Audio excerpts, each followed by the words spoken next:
Mungkin kita langsung aja ya. Kalau kemarin kan udah dibahas kalau cara ngejawab soal fisika tuh yang pertama kita harus bisa memahami fenomena fisikanya. Bisa dibantu sama ilustrasi berupa koordinat dan diagram. Lalu kita menerapkan hukum fisikanya. Mau gak mau kita harus hafal rumusnya kan kalau gitu. Terus cara penulisannya juga matematikanya, sistematika penulisannya gitu. Nah, di sini terikat sama simbol dan aturan penulisannya. Kayak misalnya vektor, jangan lupa di atasnya ada tanda panah, terus ada vektor satuannya. Nah, itu tuh dipakainya bisa di jawaban akhir aja gitu ya. Lalu yang terakhir minor sih jarang, tapi ya mungkin satu dua soal keluar. Itu terkait analisis fenomena dan hukum fisikanya. Jadi di soalnya itu disuruh bikin grafik dan dimintai penjelasan. Nah, ini ada sedikit rangkuman tentang rumus-rumus yang nanti bakal dipakai. Oh, ini tuh bukan host, gak aku record, tapi aku recordnya pakai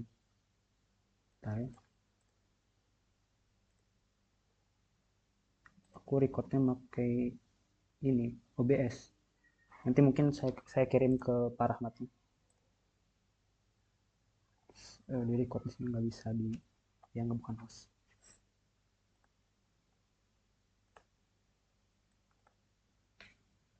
Nah, di sini ada beberapa rumus yang nanti bakal digunakan. Pertama ada hukum Gauss. Nah, hukum Gauss itu ada dua bentuknya. Dibentuk integrasi kayak gini dan dibentuk diferensiasi kayak gini. Nah, ini tuh karena si E-nya tuh vektor, dan S-nya vektor, jadi simbol yang ini dinamain divergensi gitu. Mungkin kalau di Fismat itu kayak, aduh, ngalangin lagi.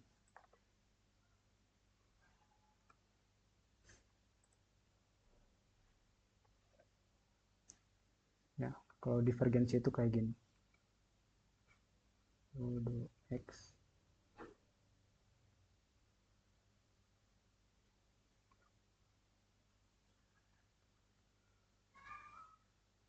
karena di dot sama E, nanti kan berarti kalau misalnya di dot jadi gini.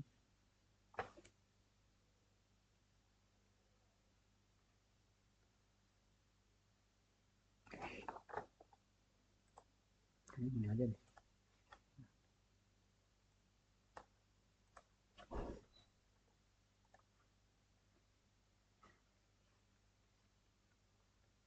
Nanti di dot, berarti ini EI gitu kan, EXI, EYJ, EZK. Nah, jadi I dengan I gitu ya, I dengan I nantinya. J dengan J, Z, K dengan K gitu. Sedangkan kalau yang di bawahnya, hubungan antara potensi listrik dengan medan listrik, dia pakai rumus ini. Nah, kalau bentuk diferensinya itu seperti ini. Nah, kenapa bisa gini? Sebenarnya karena bentuk si simbol ini tuh, walaupun sama, dia beda beda konsep ya. Kalau ini kan divergensi, kalau fisisnya tuh dia menyatakan sebaran divergen dari medan E yang dihasilkan, sedangkan yang ini namanya gradien. Dia tuh ya, kalau gradien kan berarti menentukan kemiringan di suatu fungsi ruang, gitu ya. Karena dia variabelnya banyak, jadi itu ntar kayak gini. Do X V I gitu. Do. Ini kalau koordinatnya Cartesius.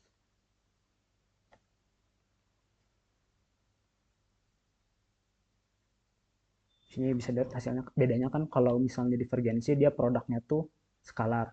Sedangkan kalau dia gradien, ya produknya si vektor, si E-nya gitu. Nah, terus dari kedua hubungan ini tuh dapat hubungan Poisson. Ya, yang mana kita tinggal substitusi aja kan, kalau yang kemarin dijelasin tuh si E-nya nabla dot E sama dengan dot MC ini. Nah, si V-nya kita masukin.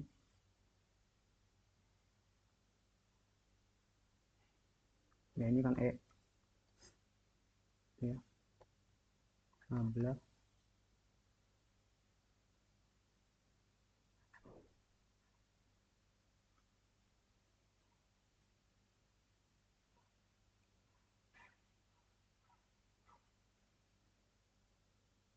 Ya, nabla min F, sorry.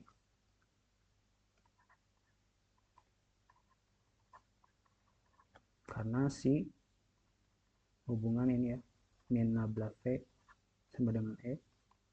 Kita masukin E-nya ke sini, jadi kayak gini. Min nabla kuadrat V sama dengan rho NC per epsilon 0. Terus minnya tinggal pindahin aja kan ke ruas sebelah kanan. Jadi dapat rumus Poisson. Nah, nabla kuadrat itu dinamain divergen gradien dari potensial gitu. Kalau ini, kalau si E itu divergensi namanya, kalau yang V itu namanya gradien, kalau nabla kuadrat itu namanya divergensi gradien. Nah, terus kalau kemarin juga kan udah dibahas kalau contoh soalnya tuh kalau plat sejajar tuh di dalamnya ada medan medan dielektrik, bahan dielektrik gitu, yang rho-nya tuh sama dengan AZ kan. Nah, ini pakai rumus Poisson. Tapi kalau misal kasusnya tuh nggak ada si ininya, nggak ada dielektriknya, berarti rho NC-nya itu 0 kan.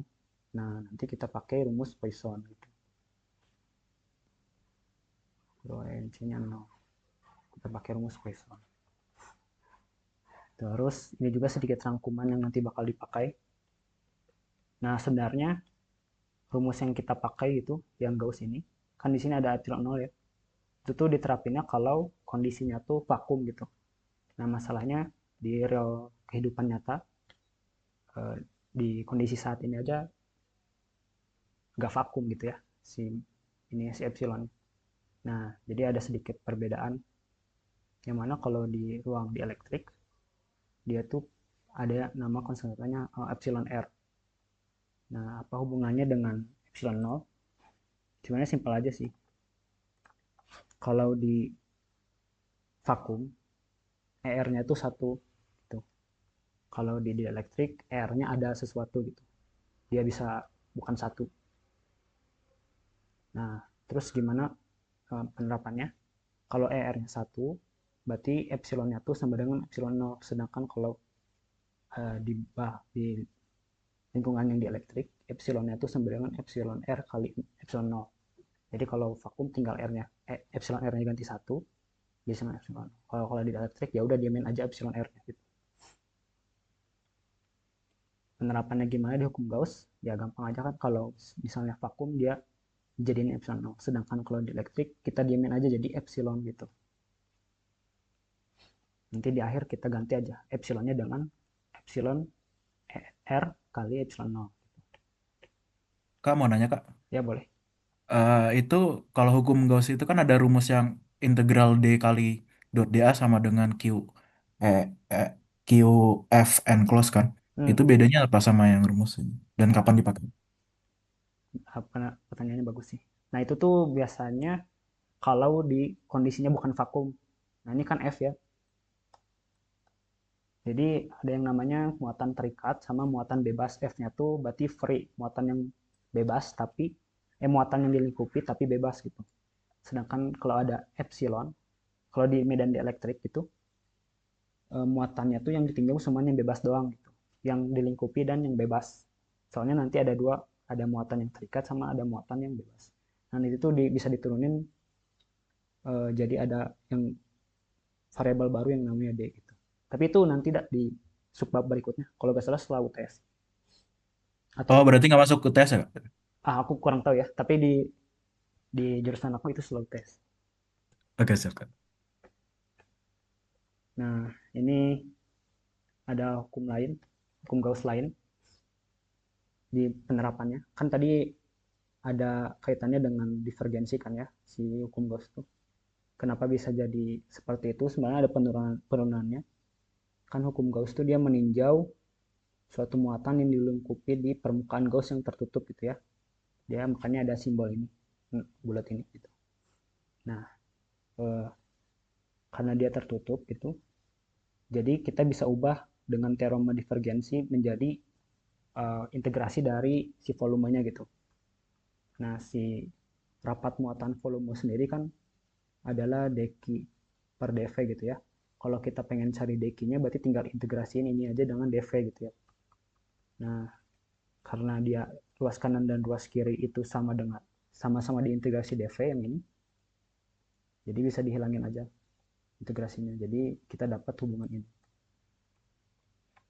Gitu. Oh ya, kalau ada pertanyaan boleh langsung aja dipotong. Terus, nah selain dari rapat muatan volume, ada juga rapat muatan permukaan. Jadi sama kasusnya kayak tadi, cuman dia meninjau lempeng logam yang tipis kayak selimut tabung gitulah. Misalnya kan kalau misalnya muatannya itu ada di sekitar lempeng tabung ini ya, dan di lempeng tabung ini ada lempeng tabung luar sama dalam gitu, luar dan dalam. Nah, kita bisa tinjau pakai hukum Gauss yang sudah dimanipulasi gitu ya. Nah, ini hukum Gauss-nya. Terus kita ruas kanan dan ruas kiri, kita turunin sama dA. Kalau ada muatan diturunin di diferensiasi terhadap tas permukaan, nanti kita bakal dapat yang namanya sigma atau rapat muatan permukaan. Sedangkan kalau si ini ruas kirinya, kita turunin terhadap dA. Nah, di sini kita harus teliti dulu ya. Kan ini kondisinya E.dA gitu ya. Nah, sedangkan dA sendiri berarti kan vektor. Nah, vektor itu ada besarannya sama ada apa ini vektor satuannya. Karena dA-nya disubstitusi ke sini, terus dA-nya ntar bisa hilang, kita nyisa vektor satuannya aja gitu. Jadi ntar rumusnya E.A topi atau E-nya didotkan dengan si vektor satuan si A-nya. Mungkin penerapannya kayak gini. Misalnya kan ini uh, luas permukaan dalam ya. Dia kan uh, atopinya atau vektor arah si permukaannya yang dalam itu dia searah dengan E-nya gitu ya. Misalnya ini E-nya, ini A-nya gitu. A1. Sedangkan untuk lempeng bagian luar karena dia uh, misalnya di sini E-nya 0 kan ya. Kita tinjau E yang di sini aja gitu. Berarti dia bertolak belakang dengan si E-nya gitu ya. Dengan E yang kita tinjau. Jadi ntar ada kondisi ketika sigma satunya itu bakal sama ke epsilon EA 1 gitu. Epsilon A, sorry. Ini apa lagi? Epsilon A, bukan S, nggak ada ya. Kan atopi. Oh ya, atopi itu sebenarnya nggak ada nilainya ya, BTW. Atopi itu cuma nunjukin arah doang. Dia kalau dibesarin itu nilainya 1, jadi epsilon A, E doang gitu. Sedangkan kalau sigmanya, sigma 2-nya, dia bakal minus epsilon E. Karena tadi ya, yang ini kan misalnya r topi dot r topi gitu, karena searah. Sedangkan yang ini r topi dot min r topi. Ntar hasilnya jadi minus gitu. Apa ada pertanyaan sejauh ini konsepnya?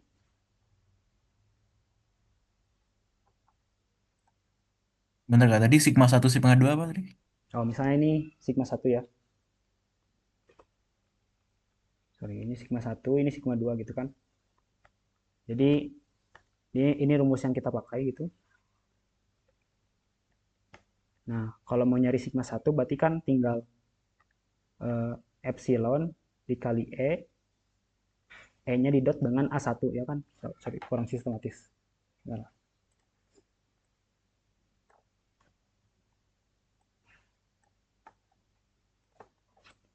berarti kalau nyari sigma 1, epsilon dikali E didot dengan A1 topi ya kan. Aman di sini.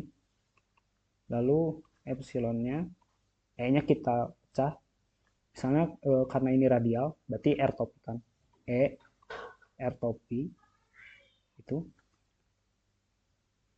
R topi di dot dengan, nah A satunya juga sama arahnya radial juga keluar, berarti karena gini dah, A topi kan dia satuan doang kan, kita sama aja dengan R topi gitu,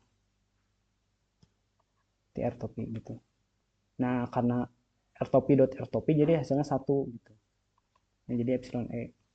Tapi kondisinya berbeda ketika kita tinjau si sigma 2, karena E-nya tuh kenanya di apa, di lempeng yang A2-nya tuh arahnya ke dalam gitu. Jadi ntar A2-nya tuh bakal minus R topi. Apa di sini aman? Jadi ntar E dot A2 jadi epsilon E R topi didot dengan minus R topi. Terjadi minus epsilon E. Sini aman? Aman nggak? Oke. Jadi masalah arah doang sih. Karena kan E-nya tuh yang kita tinjau di dalam ya, di antara sigma 1 dan sigma 2. Terus kayak kita mungkin langsung ada ke latihan soal.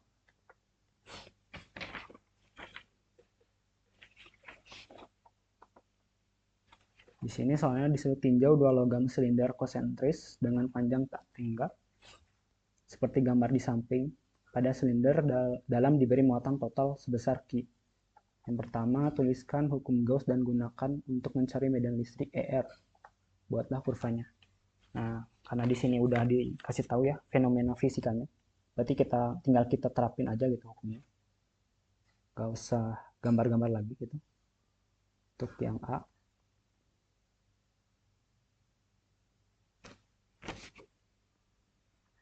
kita cari ER dan kurvanya.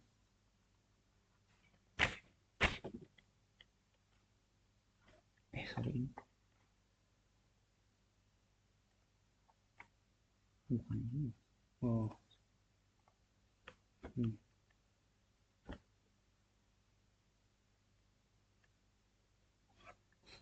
Berarti kita tinggal tinjau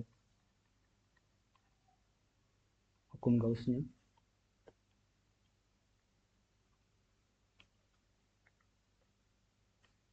Hukum Gauss ini.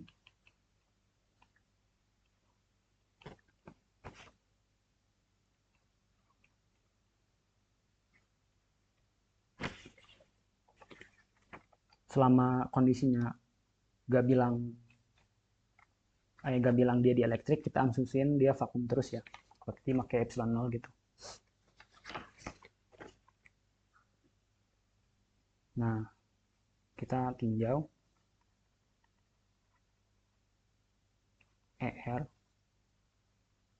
di dalam dulu ya, berarti R kurang dari R1 yang dalam ini, daerah sini gitu.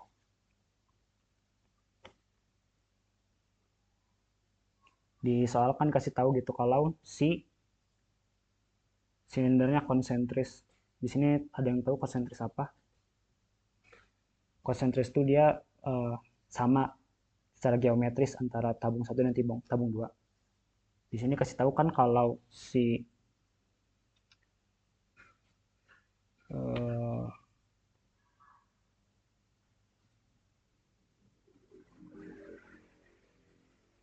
sebenarnya dikasih tahu kalau si ini tuh tabungnya kosong kan, karena dia menampung si R satunya gitu, tabung 2-nya.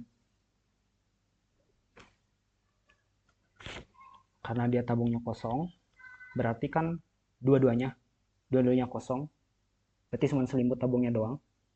Berarti muatannya tuh cuma terkumpul di selimutnya doang, di selimut si R1-nya gitu. Jadi kalau digambar kayak gini dari sudut pandang sudut yang lain.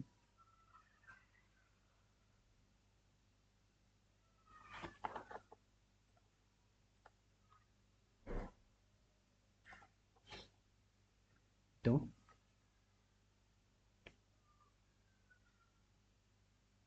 Muatannya cuma terkumpul di sini doang gitu. Nah, yang kita tinjau tuh ketika R-nya tuh lebih kecil dari R1. Berarti di daerah sini kan, dia belum belum kena si lempengnya gitu. Nah, masalahnya karena ki-nya tuh cuma ada di kulitnya atau di selimut tabungnya, ntar ki NC-nya tuh nol,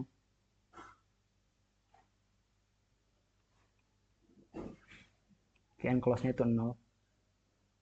Nah, ya udah berarti kita dapat ER di R kurang dari satu itu nol juga. Lanjut kita tinjau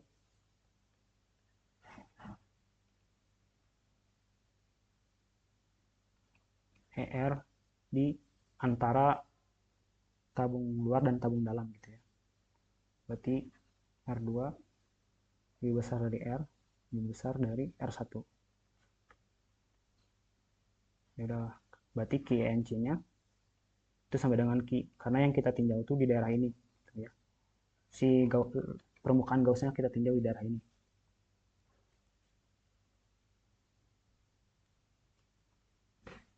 Nah, dia melingkupi si Ki-nya yang ada di kulit tabung dalam gitu ya. Udah, berarti tinggal masukin aja ke sini.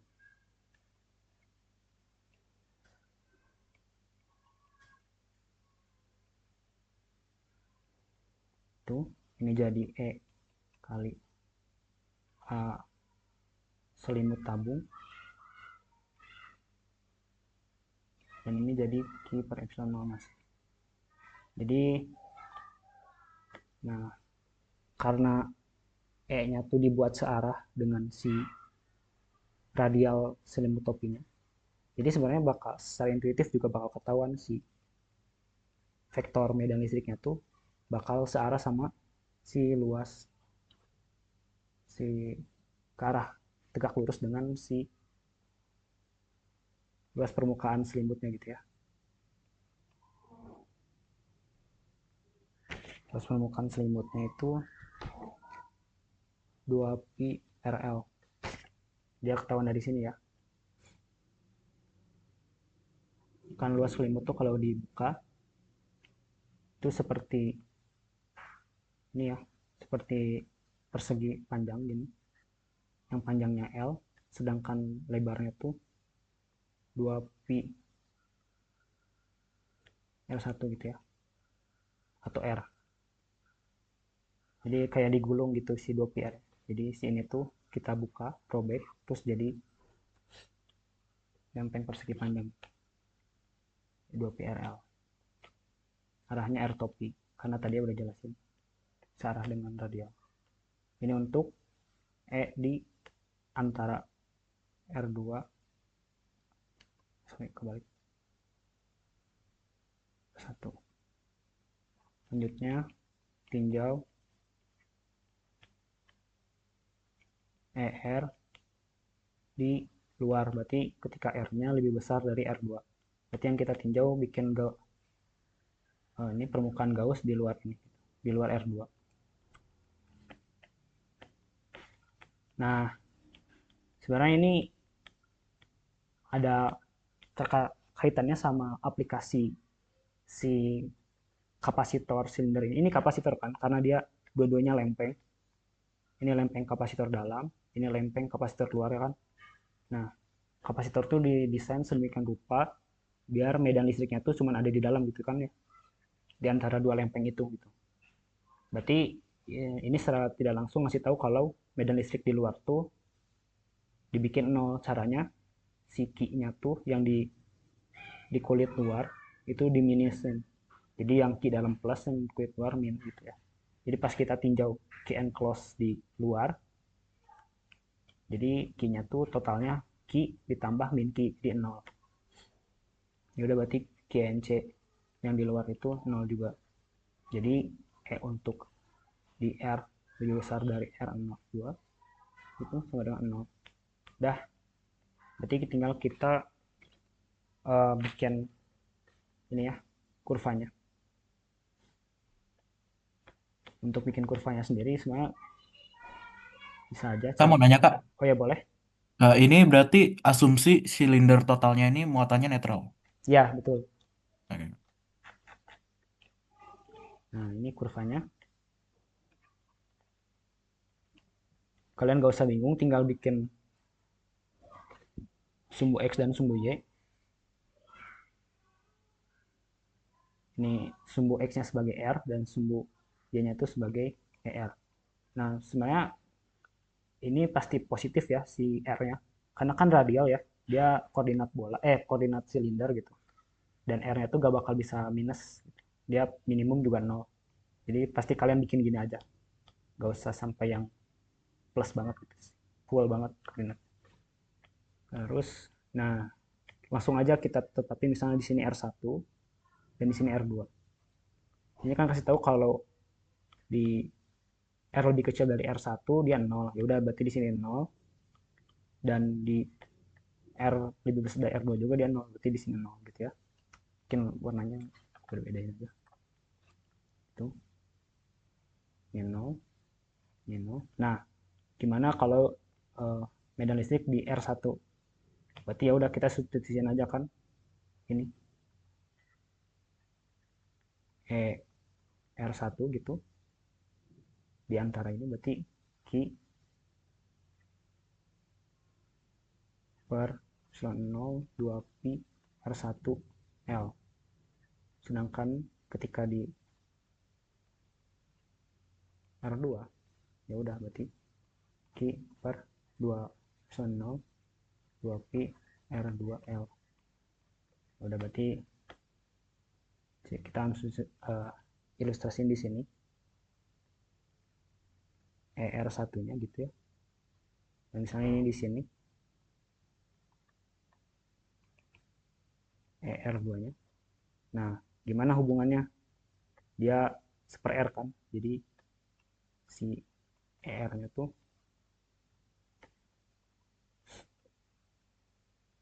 Q per 2 pi 0 sorry L. Nah, hubungannya dengan R dia cuma seper R aja gitu ya. Berarti dia nurunnya seper R. Kayak gini aja sih. Nah, udah selesai. Ada pertanyaan di sini?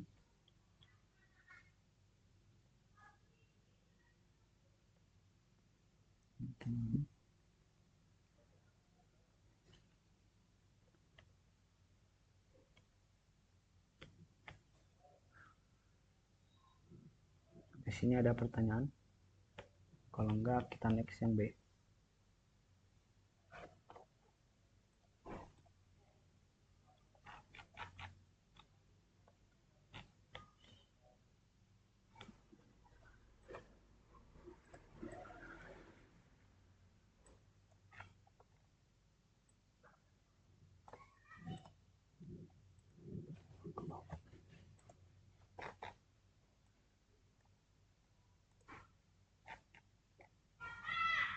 Yang B itu ditanya dari hasil A carilah potensial listriknya gitu ya.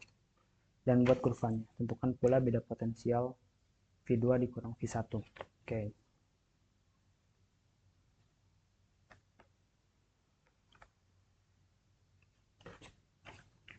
Yang B itu pakai hubungan ini aja sih. Antara VR delta V dan kurvanya gitu. Dia pakai hubungan ini aja yang ada di rangkuman juga tadi. VR sama dengan minus integrasi dari entah hingga ke R yang kita tinjau dikali E-nya. Jangan lupa ini vektor didotkan dengan DL. DL-nya juga vektor gitu. Oke. Mungkin kita tinjau langsung aja di kondisinya. Yang berbeda dari cara nentuin medan listrik itu, sorry ini ada chat. Ya boleh. Yang bedain dari medan listrik itu cara nentuin potensial listrik. Dia tuh ditinjau dari luar silindernya gitu ya. Kalau medan listrik kan kita tinjau dari dalam dulu baru keluar. Cuman kalau medan potensial dia itu ditinjaunya dari luar. Kenapa? Karena ini mungkin langsung kita terapin aja. Berarti tinjau di R lebih besar dari R2. Berarti VR sama dengan min hingga sampai R yang kita tinjau dikali. Nah, di sini kan R yang lebih besar dari R2 tuh dia 0 kan. R lebih besar dari R2 didotkan dengan DL. Ya udah, karena dia R2-nya tuh 0, VR-nya juga bakal 0 gitu. Lalu kita tinjau ke mulai yang dalamnya ya, yang di antara. Tinjau di R2 lebih besar dari R, lebih besar dari R1 yang di antara. Berarti V, tetap rumusnya tetap pakai yang ini, walaupun dia di antara. Min hingga sampai R, E-nya yang di antara.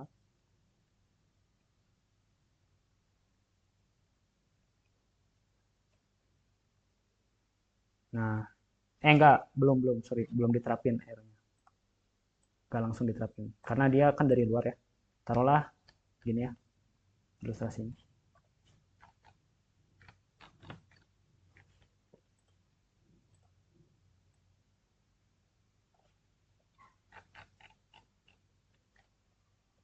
Aduh,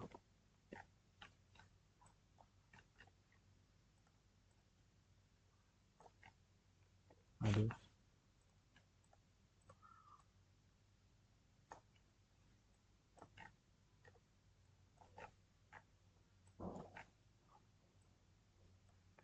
Ilustrasinya kayak misalnya kita tinjau ketika R-nya dari hingga gitu. Terus kita tinjau sampai di antara ini kan, R. Yang di antara R2 dan R1. Berarti dia ngelewatin R2-nya ya kan. Nah, berarti di sini ada dua kondisi medan. Yang pertama, ketika R-nya lebih besar dari R2, dan ketika R-nya itu di antara R1 dan R2. Nah, karena ada dua, berarti bisa kita pecah gitu ya. Nih, kayak gini. Pakai hubungan ini aja sih, hubungan integral di matematika kan. Berarti dari hingga menuju R2 dulu, itu. Ininya E-nya yang di luar.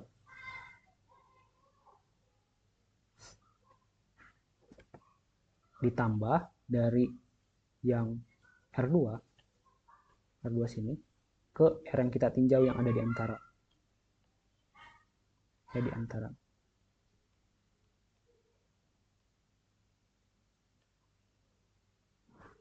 Oke, sampai sini ada pertanyaan. Nah, jangan lupa ini karena ada minus, kita dalam kurung dulu ya. Nah, tadi kan kasih tahu kalau R lebih besar dari R2-nya itu dia 0 kan. Ya udah, berarti ini udah habis langsung gitu ya. Udah, jadi tinggal minus dari R2 ke R yang kita tinjau. Nah, si E di antara itu, dia tadi apa ini? Ini kan.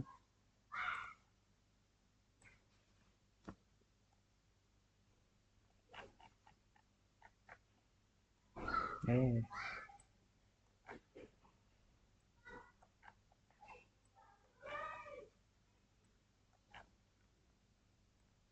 ini.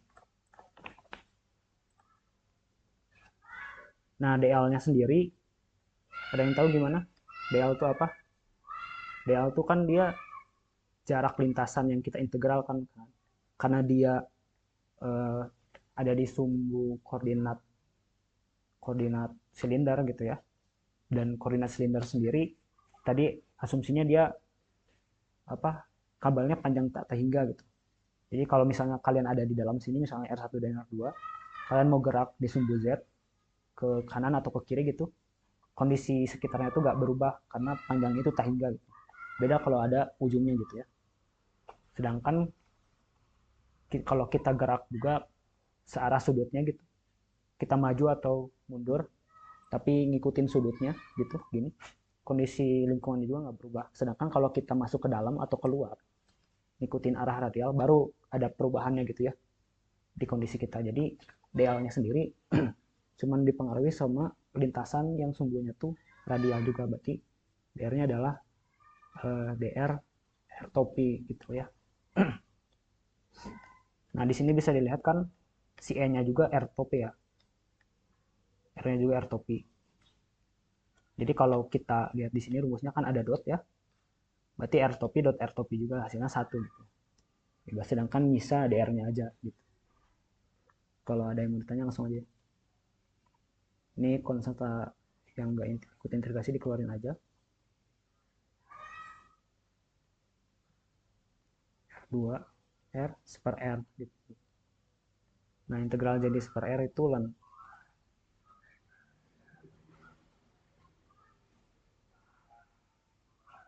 Dan mungkin dalam kurung dulu.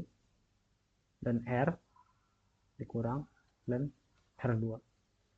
Nah, kita minnya coba masukin aja ke dalam. Sebentar.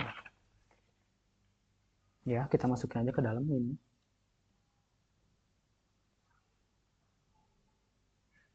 Pak, Ya, apa? jadi ini tuh DL beda sama L yang ada di penyebut itu. Oh, ya beda. Kalau di sini kan L-nya tuh panjang dari si tabungnya gitu, yang tahingnya itu.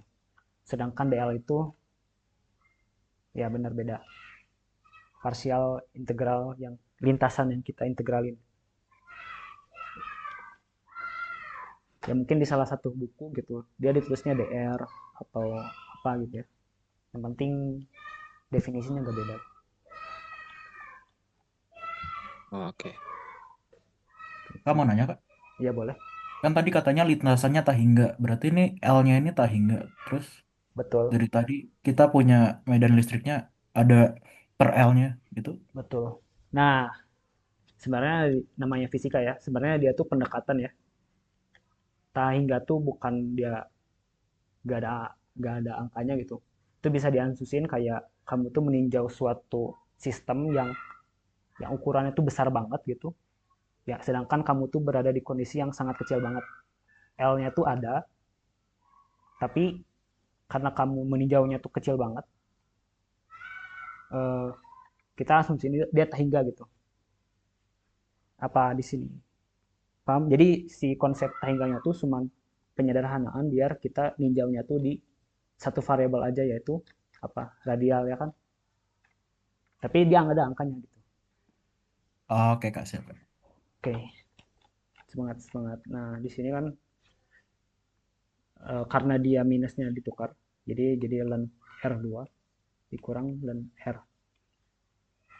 Nah karena ada sifat ln yang bisa jadi dibagi ya, 2PL ini jadi ln, mungkin gini enaknya, ln R2 per R. Oke gitu. Itu untuk potensial listrik di antara R1 dan R2. Lanjut ke tinjau V di dalam ya, berarti R-nya lebih kecil dari R1. Nah, sama caranya tuh kayak tadi, kita tinjau dari min hingga sampai R E dot DL.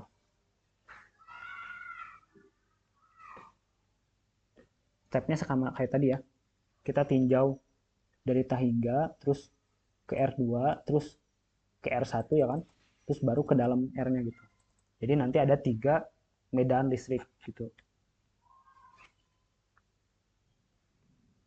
Dalam kurung hingga sampai R2.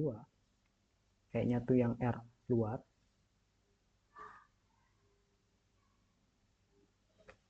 Ditambah dari R2 sampai R1.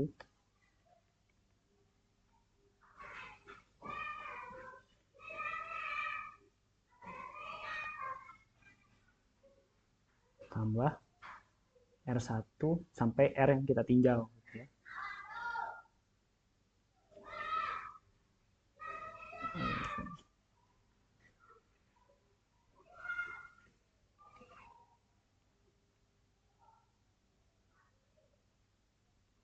Nah, di sebelumnya kan kita tahu kalau R di luar dan R di dalam itu 0 ya. Ya udah berarti kita cuma hitung integral yang di antara aja.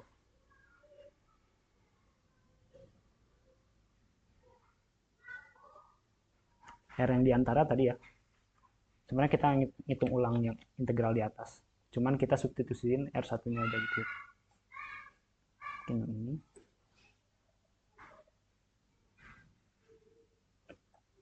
Ctrl C, Ctrl V.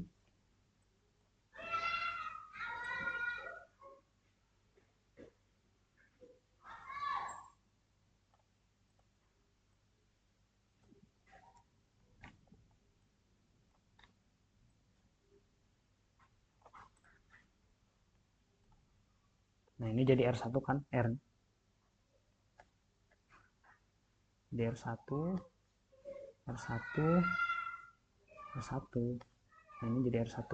Nah, udah lengkap. Kita dapat yang potensial dalam, luar, sama di antara.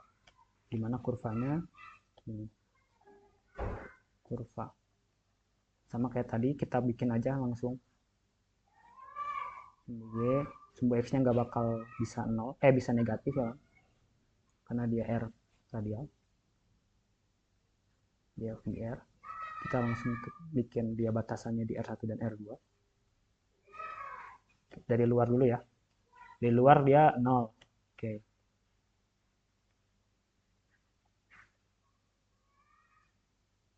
Ini 0. Terus di mungkin yang di antara dulu ya. Yang di dalam dulu yang R1 yang ini. Dia segini gitu. Berarti karena dia R1 dan R2 itu konstan kan, berarti kita tahu kalau si potensial listriknya itu konstan di dalam tuh,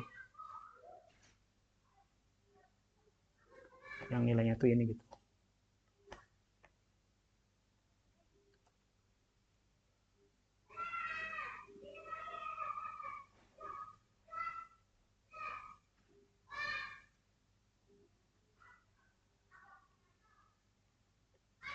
Nah, sedangkan yang di antara dia ada hubungannya dengan R, yaitu len seper R-nya gitu.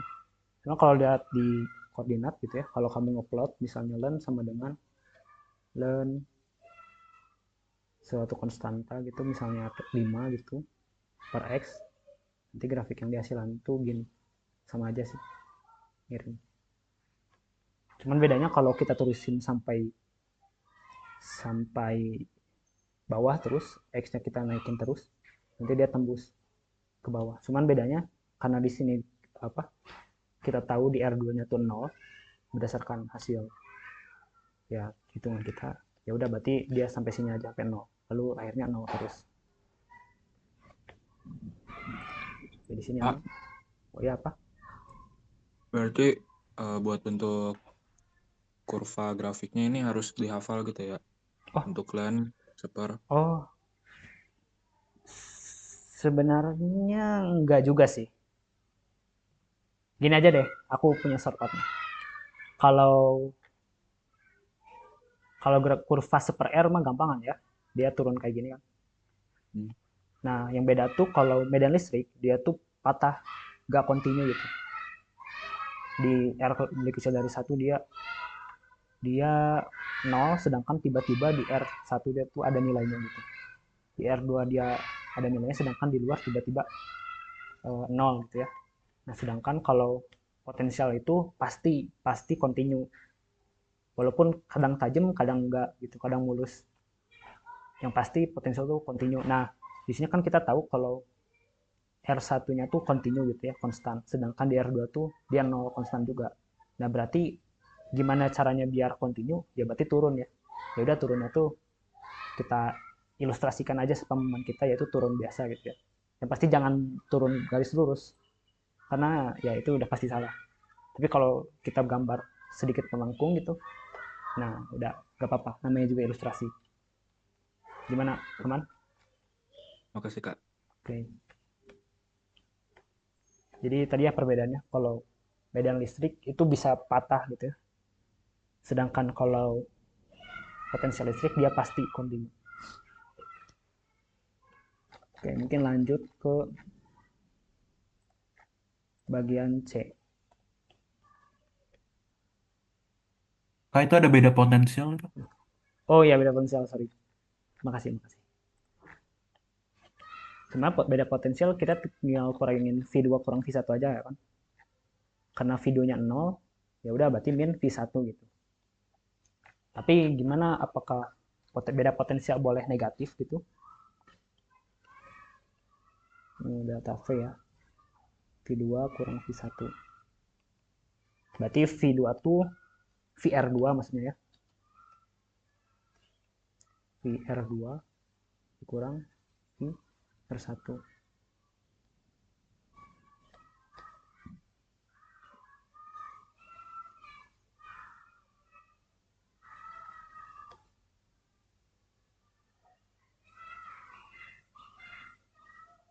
Sebentar.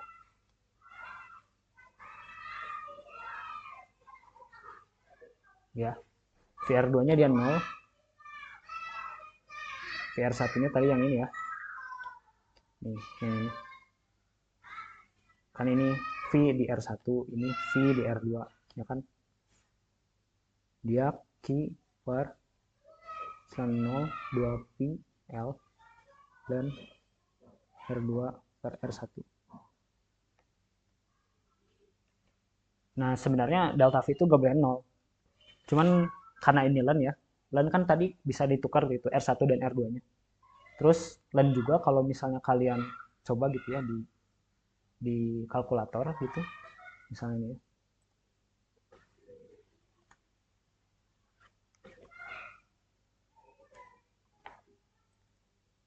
Ada LAN-nya gak ya?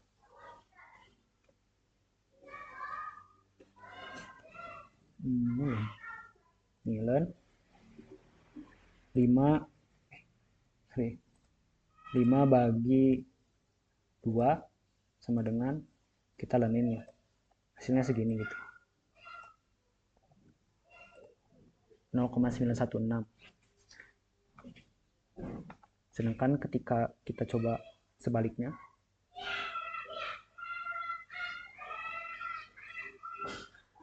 2 bagi 5 kita LAN-in. Nah, beda minus doang kan, jadi gak ada bedanya gitu. Jadi kita bisa mutlakin aja, karena tadi LAN tuh cuma beda tanda doang. Jadi ya udah, kita mutlakin aja delta V-nya sama dengan ini. Q per epsilon 0 2 pi R 2 pi R ln R2 per R1. Kak, tapi bukannya beda potensial tuh boleh negatif ya? Sebenarnya iya boleh. Cuman di sini juga karena tinjauan kita sih. E-nya kan kita ninjau keluar ya. Jadi kita ambil yang positif. Sama karena tadi faktor LAN juga sih. Tapi kan di sini tuh ntar ada disuruh ngerjain apa ya? Disuruh ngerjain energi yang tersimpan sama. Nah, energi tersimpan tuh dari si ininya kan, kapasitornya. Sedangkan kapasitor sama energi emang boleh negatif gitu. Enggak kan? Jadi kita ambil yang positifnya aja.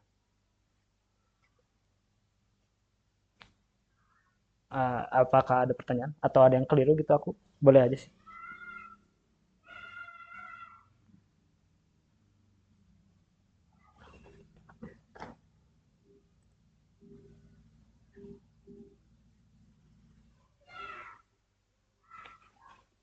Atau mungkin gini ya simpelnya ya.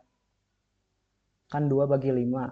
R2 tuh pasti R2 lebih besar dari 5. Mungkin 5 bagi 2 gitu. 5 bagi 2. Ini. Sorry.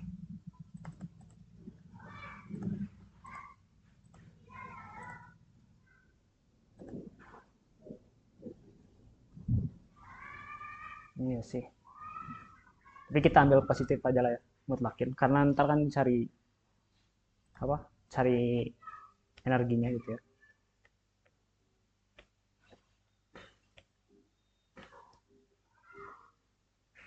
Lalu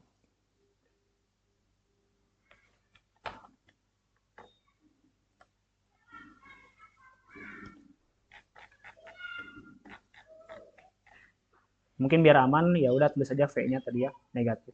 Terus kita bawahnya tulis yang mutlaknya gitu. karena kita mau nyari E nya. Aduh,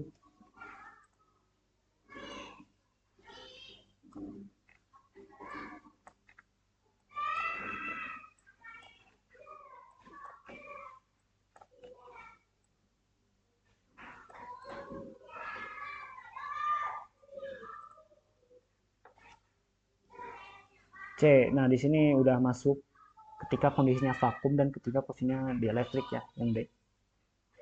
Yang C itu disuruh nyari energi yang vakum gitu.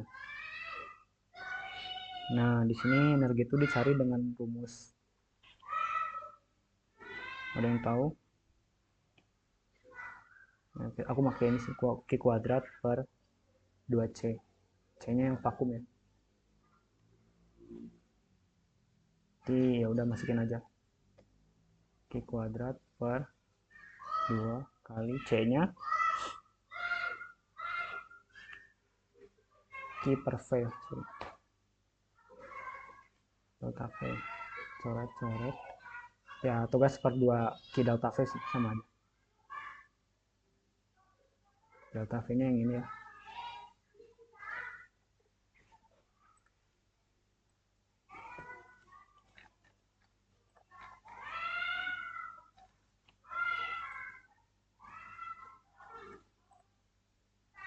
Jadi hasilnya jadi Q kuadrat per 4pi epsilon 0 L ln R2 per R1. Di sini ada pertanyaan. Oke, kita lanjut ya ke yang D. Nah, yang D itu bedanya di elektrik gitu. Nah, cara ngerjainnya sama aja. Berarti kita tinggal tinjau epsilon 0-nya itu ketika masih epsilon. Cara ngerjainnya gini ya. U sama dengan Q kuadrat per 2C di elektrik gitu ya. Udah, berarti tinggal kita masukin. Nah, kayak tadi aja sih sampai sini kan. Cuman bedanya nih.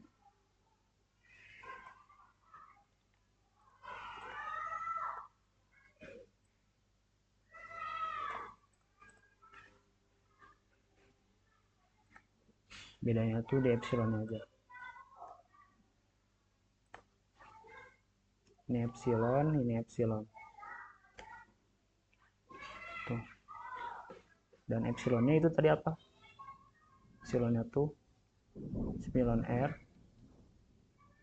dikali epsilon 0 kali L kali dan R kuadrat per R1. Apakah aman di sini? Kak, tapi bukannya kalau nggak salah ada rumus energi itu Q kali delta V yang nggak ada setengahnya. Q kali delta VA itu kalau ini kasusnya potensial ini ya, bukan kapasitor. Ya gak? Yang ini kan U sama dengan Q kali V. Nah, ini pendekatannya tuh dia 2 titik, ya kan? 2 titik muatan. Q1 dan Q2. Ini misalnya Q1, ininya V2 gitu ya. Setelah kita turunin bakal dapat Q1, Q2 per R kuadrat. Sedangkan yang ini tuh dia energinya untuk kapasitor. Dia tuh turunan dari apa ya? Aku lupa deh. Kalau kapasitor ada yang ingat?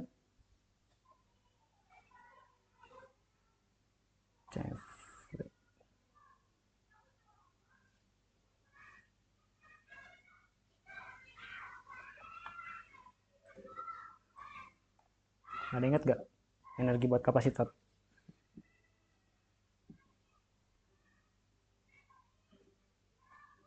Turunannya. Kalian tuh dapat ini gak? Vidas 2. 2A. Enggak. Waduh, iya sih.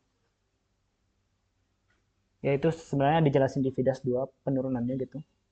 Cara ngebedain dia energi untuk dua muatan kayak gini sama untuk dua plat kapasitor. Ini penurunannya aku lupa ya. yaitu Q per V. Terus misalnya ada integrasinya kayak gitu dah.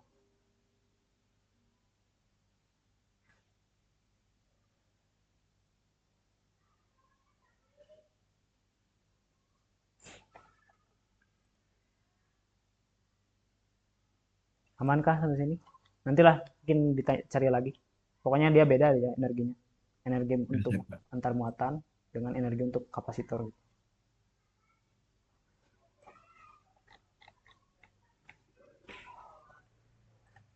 Oke, lanjut ke soal 2 mungkin ya. Kak, tadi Ya. kalau beda potensial negatif enggaknya itu karena apa? Nggak boleh negatifnya? Si energinya sih. Energi nggak boleh negatif. Kalau energi negatif artinya kan dia terikat gitu. Contoh energi negatif itu kayak gravitasi bumi gitu. Dia narik ke dalam gitu. Kita narik ke arah sumbernya. Sedangkan energi kan biasanya positif gitu kan. Kalau yang ini sebenarnya dari energinya sih.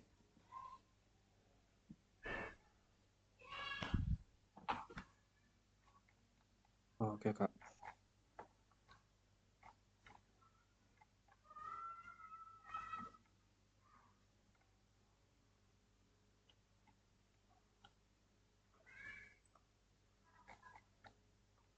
Ini ya, rangkumannya.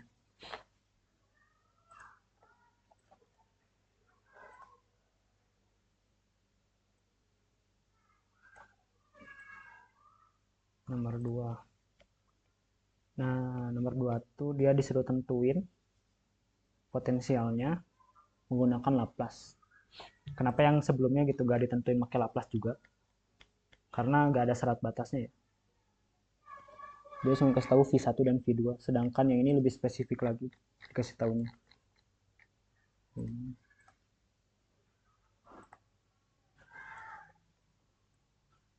Dia dikasih tahu di soal kalau di V di silinder dalam itu tegangannya V0, sedangkan di luar itu dia 0 gitu. Menggunakan sama Laplace. Oke, karena udah ada gitu ilustrasinya, kita langsung terapin aja hukum fisikanya. Oh, ini biar enak.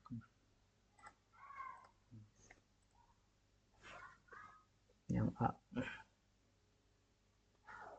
Sedang lagi ya.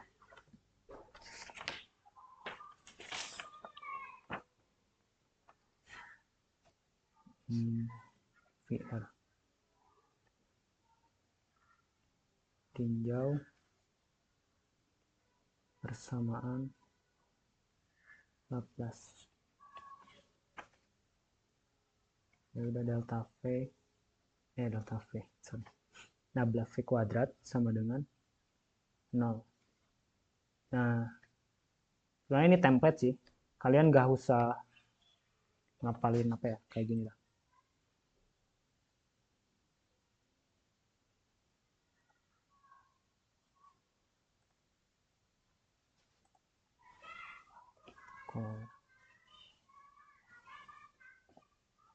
Koordinat nabla silinder.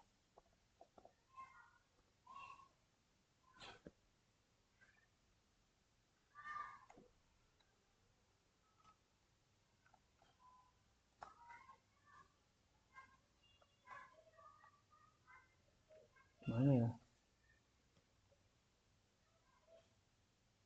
Nah, intinya adalah penurunannya ya.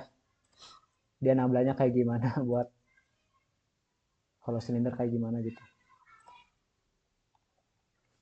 Kan kalau koordinat kartesian dia tinggal turunin do x kuadrat, do x kuadrat ya kan. Do x kuadrat. Nah, ada penurunan lagi untuk koordinat silinder. Terus di sini juga kan susuin diasumsikan kalau tadi ya si panjangnya tak hingga gitu. Jadi variabel terhadap sumbu z-nya dia gak ada pengaruhnya. Terus variabel terhadap sumbu tetanya gitu nggak ada juga karena tadi dia sama di setiap sudut tetanya. Sedangkan di sumbu R-nya baru dia ada pengaruhnya. Nah, ini template-nya mungkin jadi hanya ada pengaruh dari sumbu R.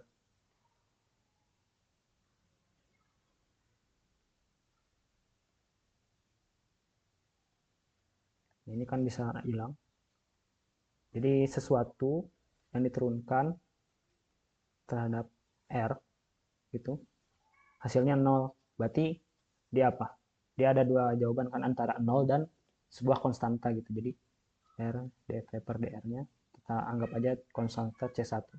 Dia bisa bilangan apa aja, bisa juga 0 gitu. Kak, Ya, gimana? ini bukannya seper R kuadrat kali D per DR R kuadrat dV per dr. Itu apa ya? Atau Itu beda? sinablanya ya atau apanya? Nabla kuadratnya ya? Nah, itu buat koordinat apa dulu? Koordinat bola atau koordinat Oh bola ya? Itu bola sih. itu kalau bola. Makanya tadi Oh ada, kalau ini silinder ya Kak? ya betul. Ini kan Ah, silinder gitu yang udah di konsentris. Oke, lanjut ya. Pindah ruas gitu. Mungkin dipisahin variabel R dengan R, V dengan V gitu ya. Kita bikin R-nya tuh di sebelah kanan. Ini DR, ini R. Terus kita integralin. Tuh. Udah ini jadi misalnya jadi V tambah suatu C gitu kan. Ini juga jadi C1 dan R tambah C juga gitu. Nah, ini C aksen gitu ya. Nah, berarti VR-nya sama dengan C1 dan R tambah C aksen dikurang C. Ya udah, karena nggak tahu dikurang nggak tahu, ya udah bikin kita nggak tahu juga gitu. Kayak kita misalin aja jadi C2. Karena sama-sama nggak tahu itu angkanya berapa. Gitu. Oh ya, ini C1 ya.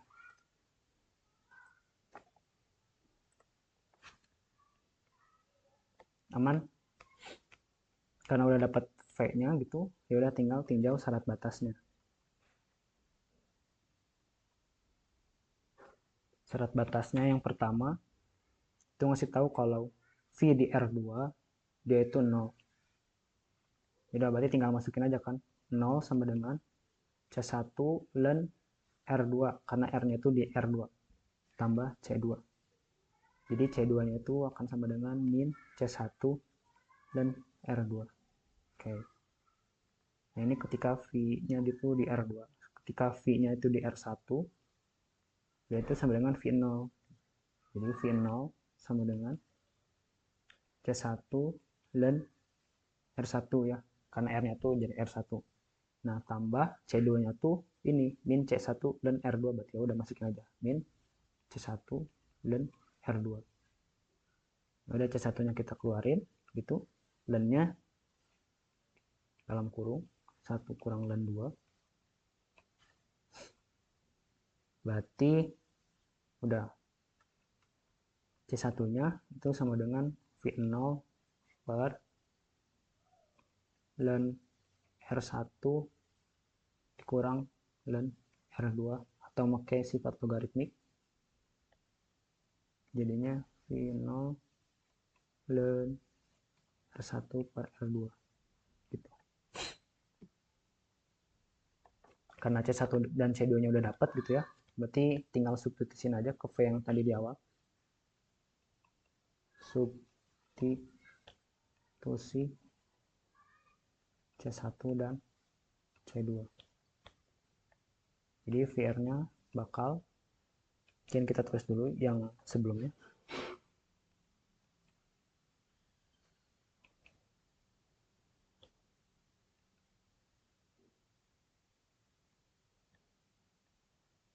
V0 per len R1 per R2 dikali len R tambah C2 nya tadi ini C1, berarti C1 lagi gitu, minus V0 per ln R1 per R2 dikali ln R2 dan R2. Nah, di sini sama-sama punya ln R1 per R2, sama-sama juga punya V0. Ya udah kita keluarin aja gitu. V0 per ln R1 per R2 dalam kurung ln R dikurang ln R2. Atau sekejauh kita tulis V0 ln R per ln ln R ln R per R2 itu per ln R1 per R2. Tapi biar kita mudahin perhitungan nextnya gitu ya, aku mau coba kali min 1 atas dan bawah. Nah, karena dikali itu atas bawah, ntar jadi ln R2 per R, ini jadi ln R2 per R1. Sampai sini aman?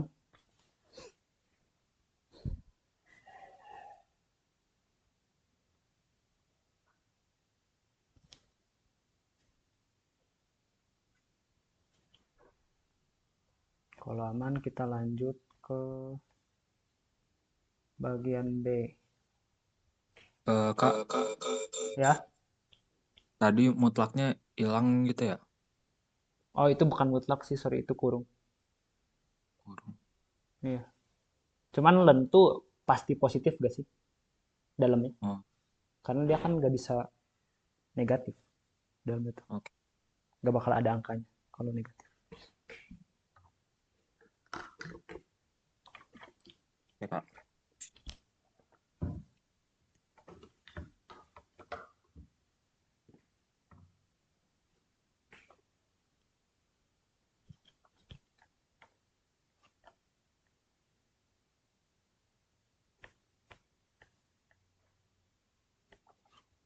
Kak, berarti ini VR yang dari persamaan Laplace ini yang di antara dua silinder itu kan?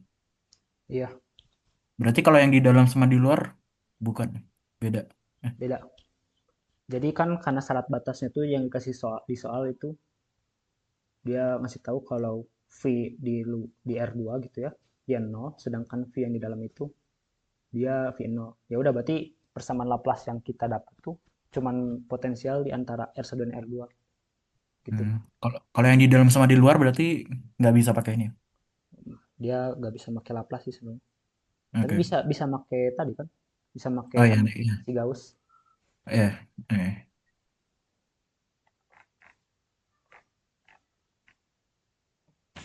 Ada ya.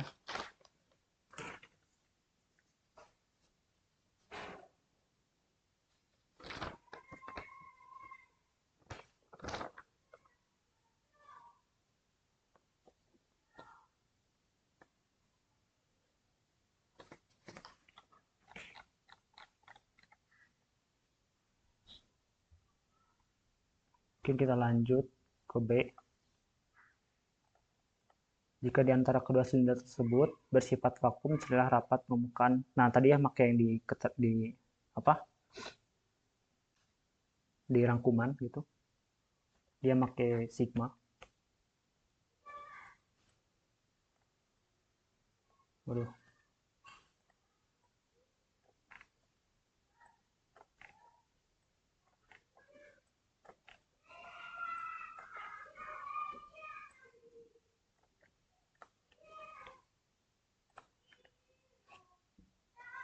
B. Dapat permukaan dalam dan luar.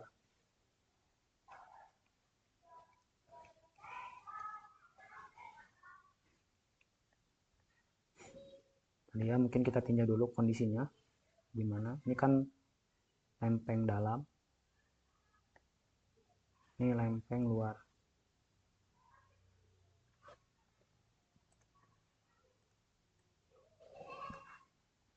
Nah, potensialnya ada di antara itu. Karena potensialnya juga ada di antara dua itu, berarti medan listriknya juga di antara dua itu ya. Mungkin ringkasnya kayak gitu sederhananya. Udah, berarti ini misalnya E-nya gitu ke arah sana. Kita tetapin sistem itu ke arah sana. Berarti luas permukaan yang mengenai E-nya itu untuk A dalam gitu, searah. Sedangkan untuk A luar itu bakal berlawanan ya kan. Ini E-nya. Ini. Udah, kita tinjau yang dalam dulu ya.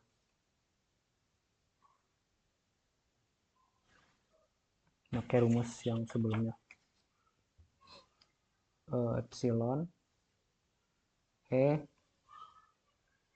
kali didotkan dengan atopinya itu sama dengan sigma. Kan ini yang dalam, ya udah juga dalam. Dan E-nya sendiri itu bisa didapat pakai hubungan ini ya, hubungan nabla dengan V-nya. Min nabla dot V, oh enggak bukan dot ya, gradian V. Nah, ntar hasilnya didotkan dengan atop dalam dengan sigma dalam. Karena dia tadi ya di koordinat silinder, jadi turunannya gimana?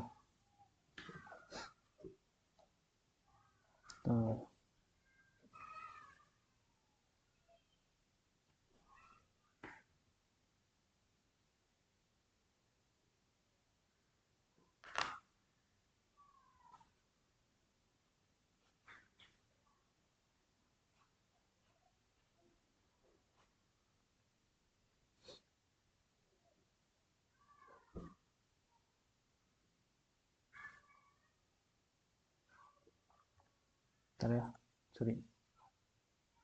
Bisa koreksi ya. DDR gitu.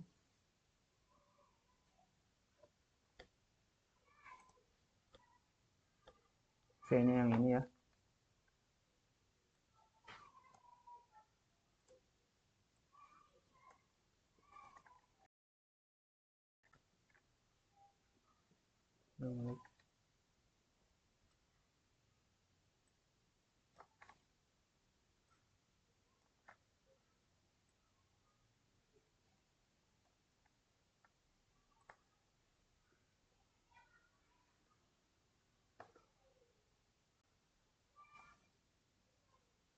Nah, karena gini, berarti ya udah berarti fix kan si E-nya tuh arahnya radial juga.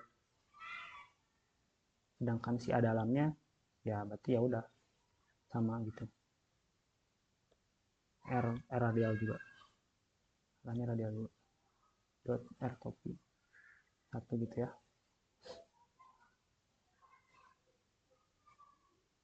Dengan sigma dalam.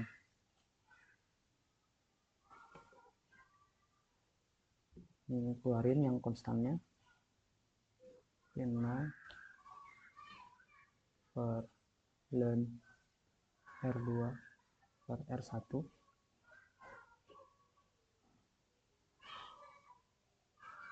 Turunin si DDR-nya ln R2 dikurang ln R gitu ya. Kita pecah pernya dengan sigma dalam. Karena ini konstan ya udah berarti ini 0. Ini jadi ini ketemu min gitu ya.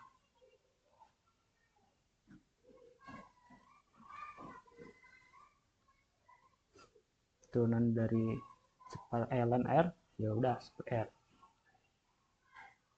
Nah, ini untuk sigma yang dalam. Sin. Oh ya, belum. Karena sigma tuh kan dia bukan apa ya? Nah, maksudnya tuh bukan variabel bebas, dia konstanta gitu, dia cuma ada di permukaan lempengnya gitu, jadi gak bakal ada gitu sigma di sini, paham nggak? Jadi sigma tuh cuma ada di R1 dan di R2 gitu. Ya udah, berarti sigma dalam tuh ketika R-nya R1 gitu ya. Ya udah, berarti ini ketika R-nya sama dengan R1. Jadi sigma dalamnya adalah epsilon V0 per ln R1 dan R2 per R1. Nah, tadi kalau ln R2-nya dicoret sama apa? Dia kan konstanta kan, ln R2 tuh. Kalau diturunin Oh, terhadap DR dia ada 0 gitu. oke. Oke.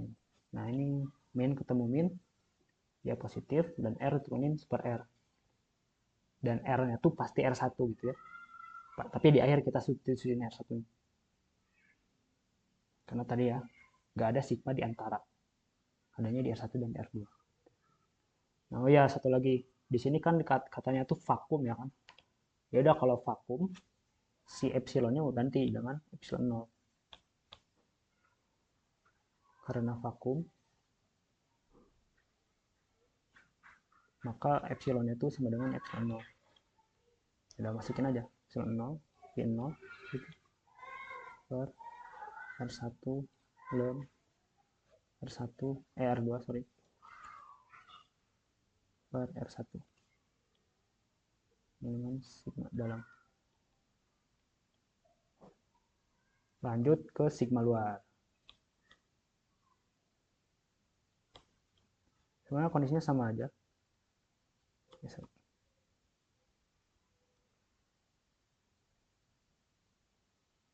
Cara kerjanya sama aja, cuman yang beda tuh arahnya doang ya kan.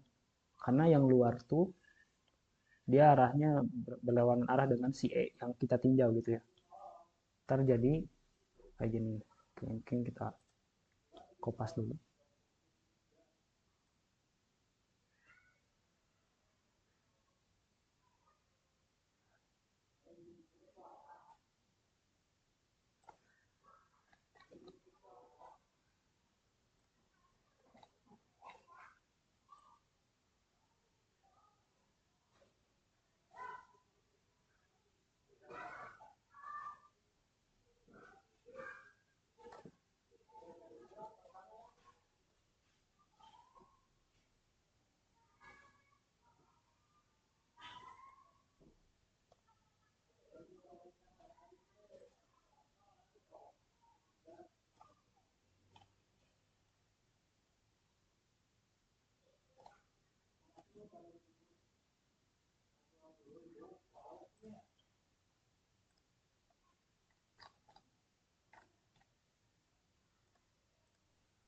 Kakak, Ya, ini berarti kalau di ujian nggak perlu turunin 2 kali kan bisa pakai argumen yang sama gitu.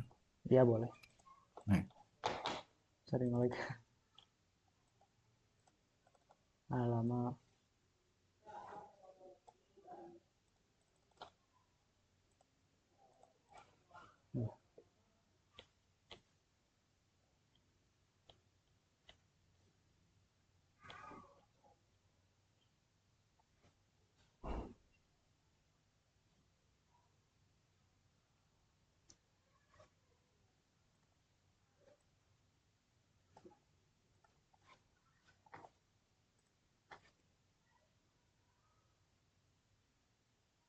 Luar sama dengan sigma luar.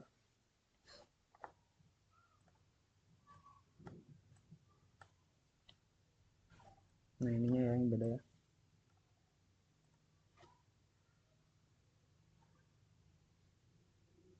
Ininya R topi, sedangkan yang ininya minus, ditautkan dengan minus R topi. Hasilnya minus. Ya udah, ini berarti jadi plus gitu. Karena min ketemu min. Dan ini jadi minus karena minnya ke depan. Jadi minus. Nah, yang bedain itu R luar tuh ketika R-nya berapa. R-nya ketika R-nya 2 gitu ya. Karena tadi R tuh gak bisa di antara atau di selebihnya gitu. Harus pas banget di R1 dan R2. Karena epsilon 0 ya udah masukin karena vakum. Sebenarnya kalau di elektrik juga gampang kan cara ngerjainnya. Berarti epsilonnya ganti aja dengan epsilon 0 kali epsilon 0 gitu. Yang gini aja ya, biar cepat.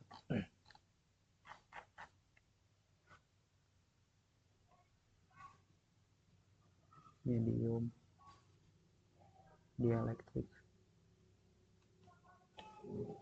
Epsilon sama dengan epsilon R kali epsilon 0. Terus kita punya yang dalam.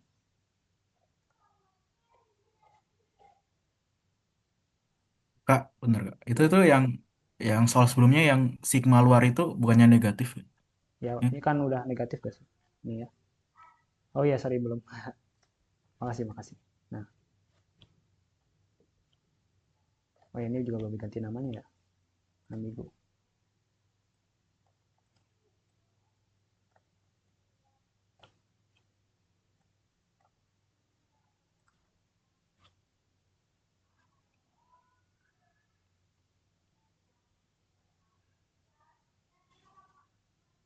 Oke.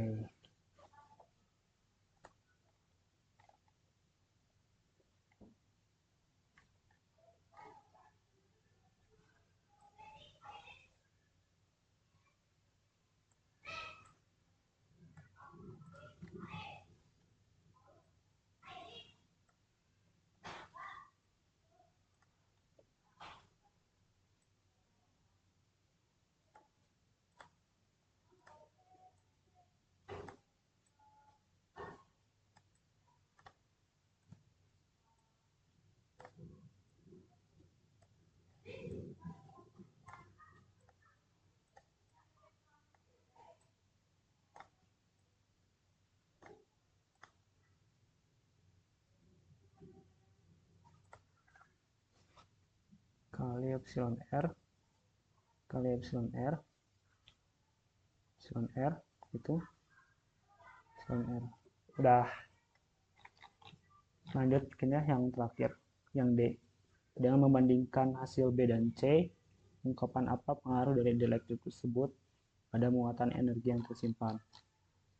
Nah, mungkin kita baca aja di sini ya. Berdasarkan hasil B dan C, kita bisa menyimpulkan pengaruh medium dielektrik untuk kasus di mana beda potensial V0 dipertahankan atau tetap konstan. Pertama, pengaruh pada muatannya. Rapat muatan permukaan meningkat sebesar faktor epsilon R gitu. Karena luas silinder tetap, ini berarti muatan totalnya tuh yang tersimpan dalam kapasitor itu meningkat juga. Nah, hal ini terjadi karena kapasitansi sistem meningkat. Nah, ini rumusnya ya, kalau kapasitansi di dalam dielektrik jadi kali epsilon R-nya gitu ya. Sementara tegangan dipertahankan konstan oleh sumber sehingga muatan yang ditarik dari sumber bertambah. Jadi kayak gini aja sih simpelnya. Dia ada kapasitor yang kosong gitu sama ada kapasitor yang diisi dielektrik. Karena diisi dielektrik itu dia bakal nyimpan muatannya lebih banyak gitu ya. Sedangkan yang kosong dia cuma di sini-sini aja muatannya gitu. Jadi yang Q aksen itu Q itu lebih kecil dari Q aksen. Terus sementara tegangannya ditetapin kan. Jadi muatan yang ditarik dari sumber itu bertambah. Pengaruhnya terhadap energi kita ini ya. Ini rumus energi untuk kapasitor tadi. Ini karena kapasitansi menjadi C aksen epsilon R kali C, sementara tegangannya konstan, maka energi yang tersimpan itu menjadi ini kayak gini turunannya. Jadi kan U aksen itu misalnya kita pakai rumus yang 1/2 C aksen V delta V ya, kita tadi pakainya tentang V0 kuadrat. Karena C aksennya itu adalah epsilon R kali C kuadrat. Nah, ini kan jadi ini epsilon R per 2 C delta V kuadrat. Nah, itu sama dengan si energi yang awal kita tadi. Tuh. Jadi ada pengali kosakatanya gitu ya. Yang pasti lebih besar dari satu. Karena lebih besar dari satu, maka energi yang tersimpan di dielektrik itu akan lebih besar juga daripada energi yang vakum. Kesimpulannya, penahaman dielektrik pada kondisi beda potensial yang ditekankan tetap akan meningkat karena energi listrik yang tersimpan sebesar faktor epsilon R, berbeda dengan kasus sistem transaksi. Ada pertanyaan?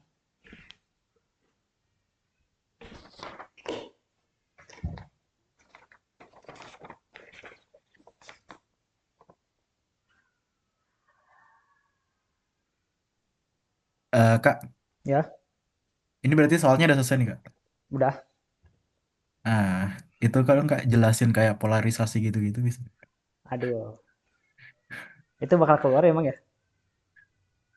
Paramat sih ngajarin. Oke,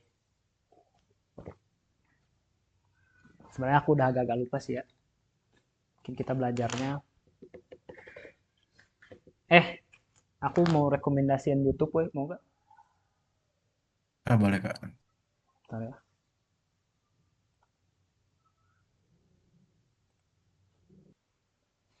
Oke, mungkin sekian untuk tutor hari ini. Eh, ya, boleh disebar ya itu YouTube sama catatannya. Sukses itu ujiannya. Makasih guys. Makasih ya. Makasih banyak, Kak. Makasih Masih baik, Kak. Kak. Masih Kak. Makasih Kak.